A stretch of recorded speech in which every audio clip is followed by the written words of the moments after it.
భూమవతి భువనేశ్వరి. భువనేశ్వరి చాలా చాలా గొప్ప స్వరూపం. అసలు భువనేశ్వరి మూర్తి ఉంటే చాలు ఇంట్లో. భువనేశ్వరి మూర్తి ఉండి రోజు ఒక నమస్కారం చేస్తే చాలు.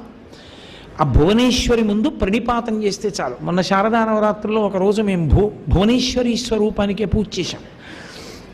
ఆ భువనేశ్వరి కేవలము భూరూపంగా ఉండే తల్లి కాదు, సమస్త భువనములకు అంటే కోటానుకోట్ల బ్రహ్మాండములకు అధీశ్వరి. ఆవిడ శాసకురాలు. దేవీ భాగవతంలో చెప్తారు, విమానాల్లో ఎన్నో బ్రహ్మాండముల బ్రహ్మలు, విష్ణులు, రుద్రులు ఆవిడ దగ్గరికి వెళ్ళొస్తుంటాయి విమానాలు. అంత అద్భుతమైన స్వరూపంతో ఉండి సమస్త బ్రహ్మాండములను శాసించగలిగిన తల్లికి భువనేశ్వరీ మాత అని పేరు.